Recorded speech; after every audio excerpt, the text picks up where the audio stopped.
എൻ്റെ ലൈഫിൽ വലിയൊരു കാര്യം, ഒരു വലിയ ഡ്രീം, എൻ്റെ ഒരു സർജറിക്ക് വേണ്ടി ഞാൻ തയ്യാറെടുക്കുകയാണ്. അയ്യൻ്റെ മോനെ, എനിക്കറിയാൻ തന്നെ ചോദിക്കും, എന്ത് സുഖം ഇതിനകത്ത് കിട്ടുന്നത്? വന്നപ്പോൾ തുടങ്ങിയാണല്ലോ. ഓക്കെ ആയോ? വേദന ഉണ്ടായിരുന്നോ?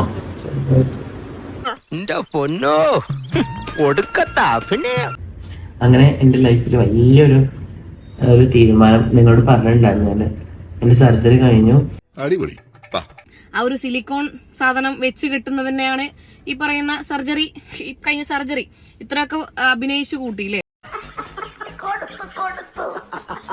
എല്ലാവരുടെയും അറിവിലേക്ക് വേണ്ടി ഞാനൊരു കാര്യം പറയാം. ജാസി എന്ന് പറയുന്ന വ്യക്തിയുടെ ഡൗൺ സർജറി അല്ല കഴിഞ്ഞത്, ബ്രസ്റ്റ് ഇംപ്ലാന്റേഷൻ ആണ് കഴിഞ്ഞിട്ടുള്ളത്.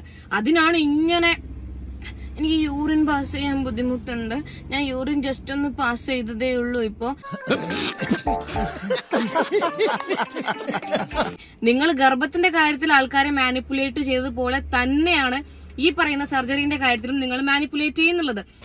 പണിയെടുത്ത് തിന്നണമെന്നൊക്കെ ആഗ്രഹമുണ്ട് സാറേ, പക്ഷെ പറഞ്ഞു പറ്റിച്ച് തിന്നാലേ വായിന്നിറങ്ങുള്ളൂ. ശീലായിപ്പോയി. ഈ റിനൈസിറ്റി മെഡിസിറ്റി എന്ന് പറഞ്ഞിട്ടുള്ള ഹോസ്പിറ്റലിന്റെ അകത്ത് ഈ പറയുന്ന ഡൗൺ സർജറി ബാൻഡ് ആണ്, അവിടെ നടക്കുന്നില്ല. 2021 മുതൽ ഇങ്ങോട്ടേക്ക് നടക്കുന്നില്ല. നിങ്ങൾ സ്ത്രീ ആയിന്ന് പറഞ്ഞല്ലോ, ബ്രസ്റ്റ് ഇംപ്ലാന്റേഷൻ ചെയ്ത് എനിക്കൊന്ന് ഷീമെയിലോ അങ്ങനെ എന്തോ ആണ് ആവുന്നത്, അല്ലാണ്ട് നിങ്ങള് സ്ത്രീ ആയിട്ടില്ല കേട്ടോ. ഈശ്വര, ഇവിടെ ആരില്ലല്ലോ ഇതൊന്ന് പറഞ്ഞു ചിരിക്കാനായിട്ട്. നിങ്ങൾ എന്തിനാണ് ഇങ്ങനെ ആൾക്കാരെ പറ്റിക്കുന്നത്? ഈ ഇടയായിട്ട് ഇതിന്റെ സ്ഥിരം പരിപാടിയാ. സീരിയസ്ലി, സ്ത്രീ ആയി പോലും, സ്ത്രീ, ഞാനൊരു സ്ത്രീ ആയിരിക്കുകയാണ്.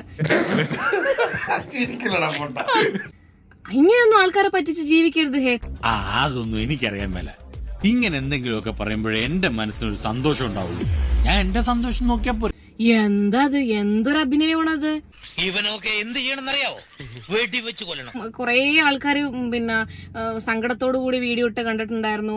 ജാസിത്താത്തേന്റെ ഇണ്ടി മുറിച്ചു മാറ്റി, പിന്നെ ഇനി മണിമണി ഇല്ലാണ്ട് എന്ത് ചെയ്യുന്നൊക്കെ ഉള്ളത്. അങ്ങനത്തെ പേടിയൊന്നും ആയിരിക്കും വേണ്ട. മണിമണിയൊക്കെ അവിടെ തന്നെ ഉണ്ട്. അപമാനിച്ചേ ഞാൻ പോയിക്കോട്ടെ. അപമാനത്തിന് തന്നെ അപമാനമാണ് നീ.